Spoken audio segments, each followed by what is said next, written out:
Vamos começar, te pedir só para ficar bem pertinho aqui, Rodrigo, porque você pega os sons aí do ar-condicionado e tudo mais.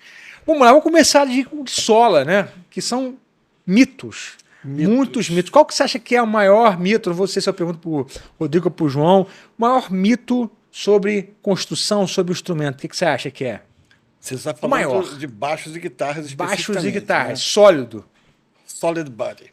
Bom, os mitos, eles começam por uma coisa que é chato a gente falar, mas é verdade, que é o complexo de vira-lata do brasileiro, que persegue a gente há muitos anos e até hoje a gente não se livrou disso, né? Embora o Brasil hoje em dia não mereça mais ter gente que pense dessa forma, porque nós temos construtores de instrumentos de primeiríssimo nível, pontes, É captadores, verdade. tudo de um nível profissional, mas lá em cima mesmo, entendeu?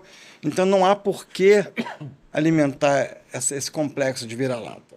Mas esse complexo de vira-lata trouxe mitos que o Brasil, como se o brasileiro nunca fosse atingir aquele nível, seja na questão de madeiras, seja na questão dos próprios componentes e seja na questão até do construtor, que nunca seria tão bom quanto um estrangeiro.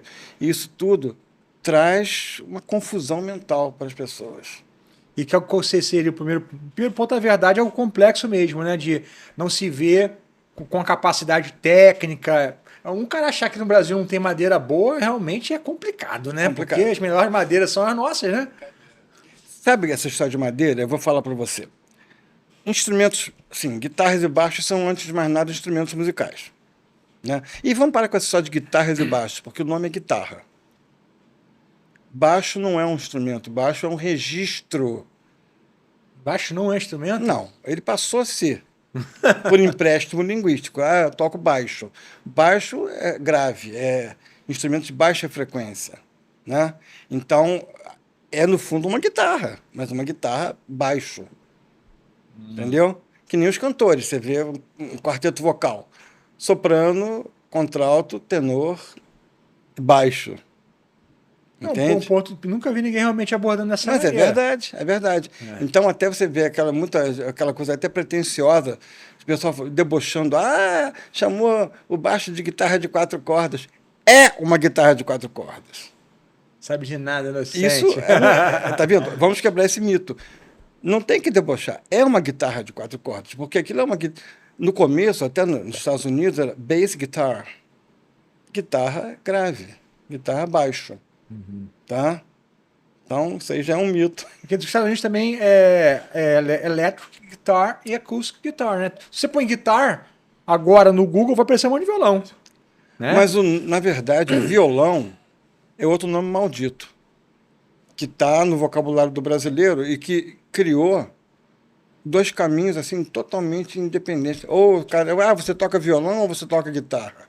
Não, peraí, o violão é uma guitarra, né? Da língua portuguesa que veio essa história de violão, porque era uma viola grande, tá? Se você voltar para o Renascimento, você vai ver em todos os países da Europa, aquilo era chamado de guitar. Guitarra, guitar, guitarra, qualquer coisa variante do nome guitarra, que vinha, na verdade, de citar. É tudo a mesma origem. Que é alguma coisa do Oriente Médio que foi para a Índia e foi para a Europa e deu na guitarra. Que era o quê? Um instrumento de 10 cordas, 5 duplas, né? Que é a guitarra barroca. E a guitarra barroca foi evoluindo, perdeu as cordas duplas, virou 5 cordas só, até que o espanhol lá resolveu botar uma sexta corda para dar um som grave, né? Enquanto isso, em Portugal, o português tem que ser diferente sempre. Então, em Portugal, eles chamavam aquilo de viola, não chamavam de guitarra. Para eles era vihuela ou viola depois. De mano, vihuela de mano. Viola que não era de arco, era de mano, tocar com as mãos. Quando apareceu aquela viola grandona com uma sexta corda, não era mais uma viola, era um violão, uma grande viola. E esse vocabulário tomou conta mais do brasileiro do que do português. E guitarra, para piorar a situação. Em Portugal, guitarra é aquele instrumento do fado. Então, como que você vai chamar de guitarra aquele instrumento que a gente chama de guitarra no resto do mundo? Não. Guitarra é aquele do fado. Acústico. Acústico. Né? Até 1930 só existia instrumento acústico. Eletrificar um instrumento veio nos anos 30. Que é aquela história do Gibson, né? Não, o primeiro foi o Rickenbacker. Rickenbacker, é. Foi o primeiro de todos. Tá? Mas a Gibson foi uma das pioneiras também nesse processo todo. O baixo. O baixo elétrico é muito mais antigo do que as pessoas pensam. Pensam que foi o Léo Fender. Não, o Léo Fender não inventou nada. Ele comercializou uma versão que deu certo. Ele era um marqueteiro do cacete. Talvez o maior marqueteiro de música que já houve na história foi o Léo Fender. O primeiro baixo elétrico foi feito em Seattle, nos anos 30. Tá? Antes da guitarra. Não, junto com a guitarra. Meio juntos, né? Meio em paralelo, tá? Era o tal de Paul Tutmark, que era um inventor, era um professor pardal maluco que pegou aquele captador que a Rickenbacker tinha inventado, depois a Gibson também usava, pegou aquele captador, fez um baixo solid body de 30 polegadas, tum, tum, tum, tum, exatamente como a gente toca hoje. Porque até então os baixos eram acústicos, né? Aqueles baixos enormes que a gente usa até hoje também, né? A Gibson fez um baixo elétrico nos anos 30 para 40, mas parecia um violãozão, um violão enorme e tocava vertical. Upright, né, que chamam, Ele né? era upright, mas tinha um captador. E aquela Gibson também, que acho que o Charlie Christian que usou, né? Que tem aquele... Sim, aquela foi o primeiro captador eletromagnético usado numa guitarra de jazz. Né, uma archtop de jazz. Foi a do Charlie Christian, feita pela Gibson. Que tem as fotos aí bem antigas, não dá nem para ver direito a cor, né? Porque é foto preto e branco. É meio sunburst, né? Que escurece para as pontas, que era muito comum naquela época. Tá? Então vamos lá. Bom, aí acabou que o assunto ficou lá atrás, que era o negócio do mito, né? Do mito, é. Pois então. Aí quando chegou essa história de solid body, né, que o cara já tinha feito nos anos 30, uns americanos nos anos 40 fizeram o Les Paul, aquele guitarrista famosíssimo, Les Paul. Ele criou uma guitarra com um bloco de madeira maciço, prendeu um braço da Epiphone que ele arrumou lá, botou só 2 pedaços de archtop colados assim para parecer uma guitarra. Mas era um bloco de... Ele pegou um dormente de trem, fez aquele bloco, botou captadores que ele mesmo enrolou. Você lembra que ano foi isso? 42. 42.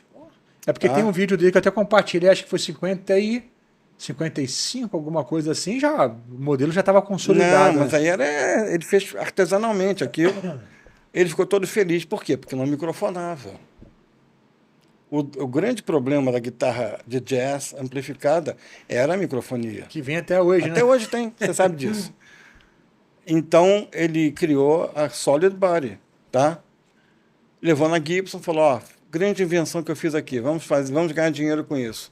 O pessoal da Gibson riu na cara dele, porque a Gibson era um prédio em Kalamazoo, um prédio, se não me engano, de 8 andares, e 6 dos andares estavam ocupados fazendo material bélico para a guerra. Nos Estados Unidos, as firmas eram todas...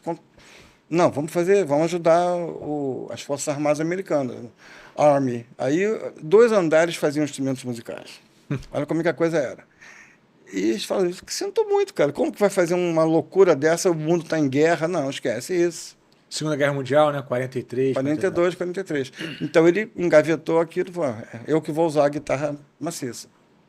Aí, quando o Fender apareceu com a dele, a Gibson, meu Deus, nós íamos ser os pioneiros, o cara veio na frente da gente. Aí que chamaram correndo o Les Paul e fizeram uma guitarra com o nome Gibson Les Paul. Já com o formato mesmo da era aquela dourada. A primeira foi a dourada, mas ela era muito tosca ainda. O cordal era daqueles aparafusados no fundo do instrumento, como se fosse uma guitarra de jazz, e não tinha nem ponte. A corda saía direto do cordal para o braço.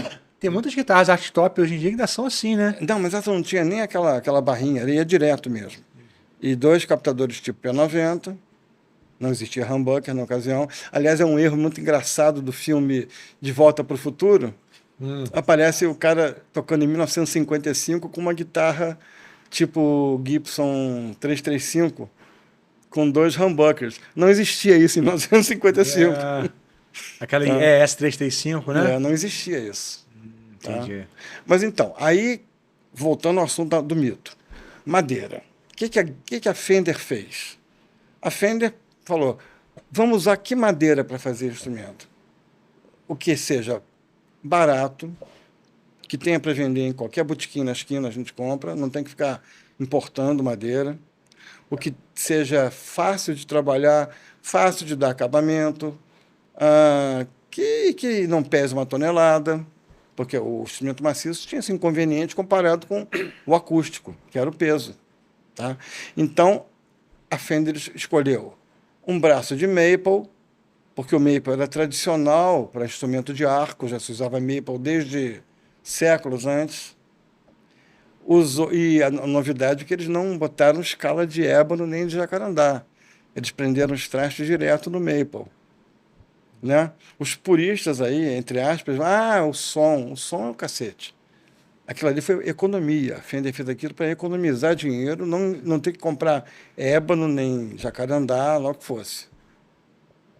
E o corpo de swamp ash ou de alder. 2 maneiras muito fáceis para eles. E que não são em nada insubstituíveis. Em qualquer lugar do mundo você consegue madeiras parecidas com essas, que cumprem a mesma função. E qual foi o motivo da escolha? Eu já te falei. Peso, estabilidade, valor, facilidade de comprar. Né? Por que você vai importar mogno se você tem aquela madeira lá que é muito mais barata e funciona? Então não tem esse papo de o som da guitarra de alder, o som da guitarra de ash. Não. Nunca foi uma preocupação da Fender isso, quando criou os instrumentos. A preocupação do som era zero, porque o som era do captador que eles usavam. Obrigado por ter assistido a esse corte do Starlink Cast. Você pode assistir o episódio completo aqui na descrição do vídeo. E aproveita, se você é guitarrista, para fazer parte da maior escola virtual do Brasil, exclusiva para guitarristas, tocando ali no QR Code ou então na descrição do vídeo. Te aguardo lá.